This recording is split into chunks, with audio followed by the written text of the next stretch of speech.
This is the story of living simply in Sicily. Why don't you come along with us and sing along the way? If you had a favorite group that you used to sing with, try and imagine you can still hear them now.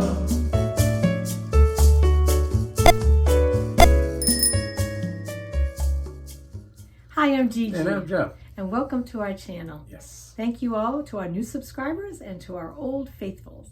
We're so happy you can join us.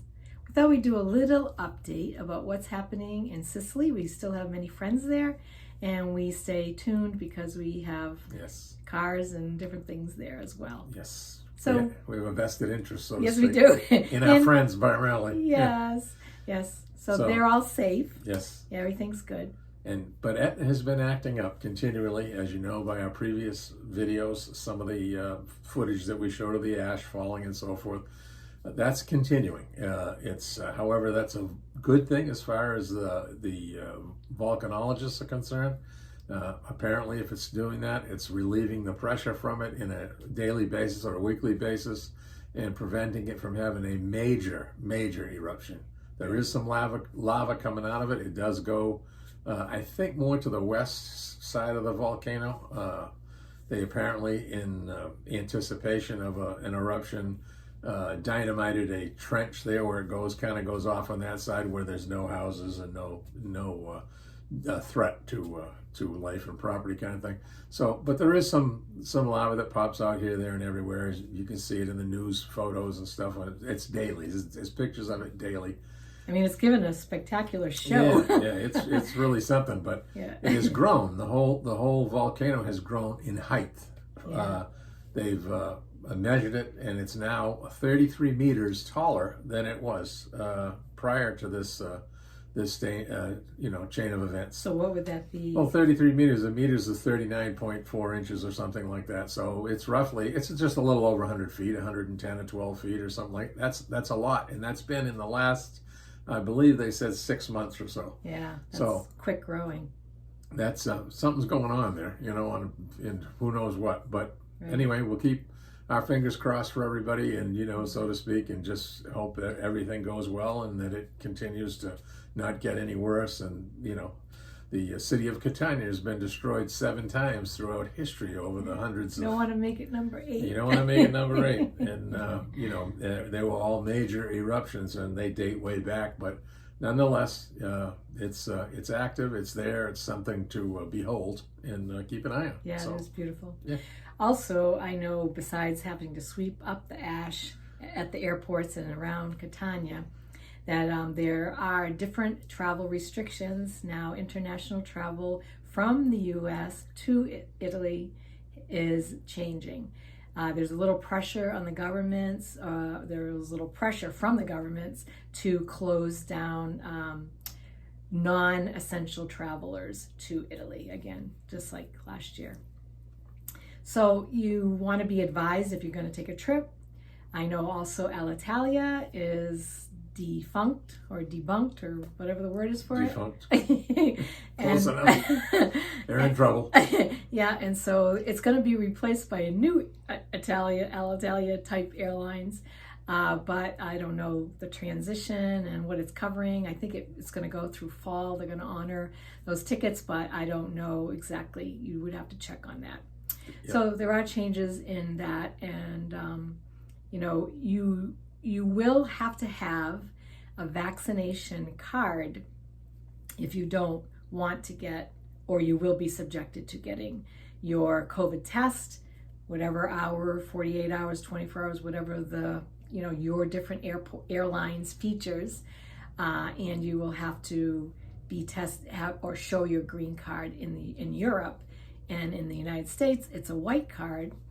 And as long as you have a way to show that you actually had it, what shot you have, like through Walgreens app, and I tried different apps. So before we travel, I'll let you know which one I find is the best. I'm not thinking about it at the moment, but I will have to come up with an app so that we just can make it easier for us to get in. And some of these restrictions change on almost a daily basis, Definitely. if not daily, weekly or something. So when you're planning your trip, you need to keep up to date on the requirements for paperwork. Don't get to the airport and with none of the appropriate information, documentation, and then they go, "See, sorry, you can't go." And it's much easier. Gonna ruin your day. Yeah, prepare ahead.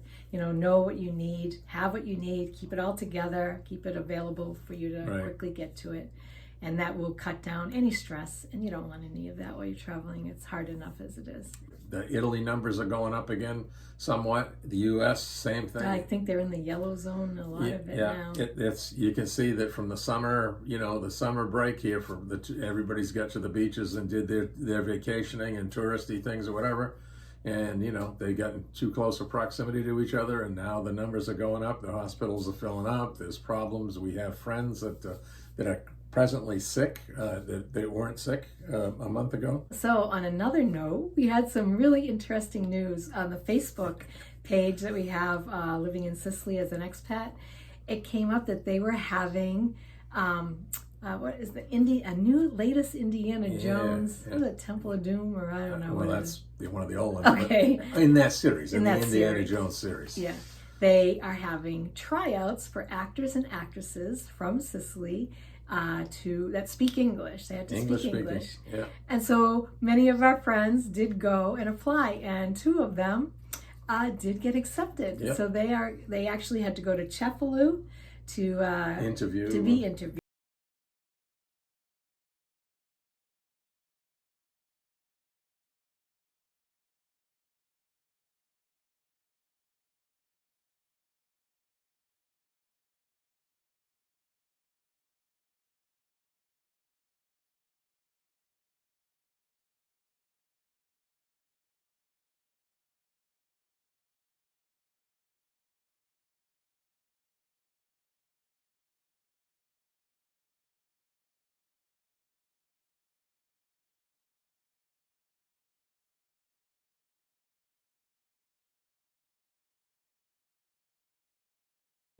We didn't get the details on that. Yeah, John told me a few of the details that happened.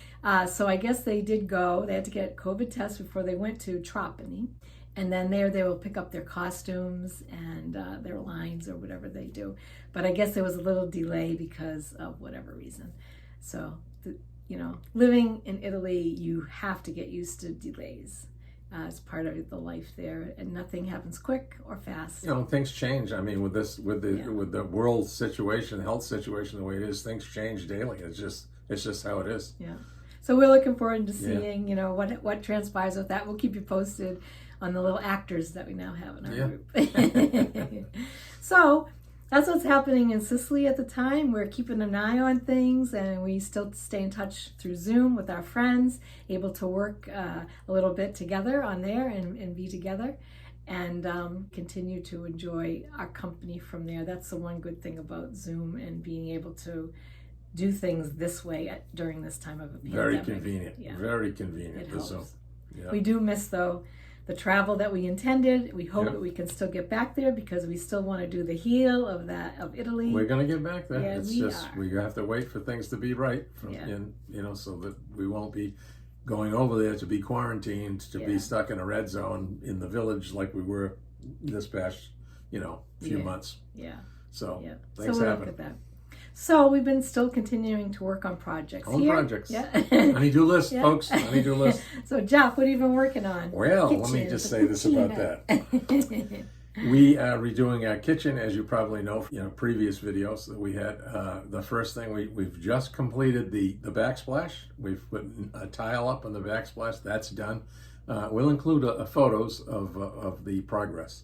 Yeah. And we've purchased a spray gun to spray the cabinets, and that's our next plan of attack, is to redo all the cabinets, take all the doors down, sand and paint them, clean them, all that stuff.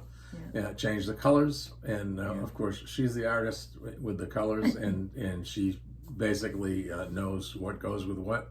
And I'm looking forward to the change. We had those honey oak cabinets. They were popular everywhere for many years, and I'm tired of looking at them. To be honest with you, I was tired of looking at them when we bought the house, but nonetheless, and it's so nice That arch is so beautiful now. And that improved that side of Yes. the kitchen. So now we're working on the wall, the outer wall side where the stove and refrigerator are and that type of thing. So those they're beautiful oak cabinets. There's nothing wrong with the structural integrity of them. Yeah, very much so. Yeah. So we'll just make them look better. Yeah, we're going to spend some time, clean them up real good, sand them up real good, and you know, and spray paint them. We're going to take the time to spray paint them, and rather than do the roller and brush thing, so that we get a better finish, hopefully. Yeah. Hey, Jeffrey, what are you up to today? Well, yesterday we started the backsplash. As you can see, Nice. those pieces are all cut and all glued in place. It's coming along fine. We're going to have enough tile with what we bought. We'll have just enough to complete the job, which is good. So we don't have to buy another box of tile. So how much did the box of tile cost? Well, this tile was about, I think the box was about $30 or so. And along with a couple of tools I got and the adhesive, which is right here in this bucket, it was like $63 for the whole thing. Oh, okay. For all the tools and materials. Okay. So we'll be having white cabinets and Yes, then the exactly. white tile. Correct. And then this countertop we're keeping, and then the bottom cabinets will be a dark blue-green. Yes. So we'll have a nice contrast and Yes. a nice, fresh, clean, bright white backsplash that's easy to wash. yes, very good. Well, thank you so much. All right, Gary.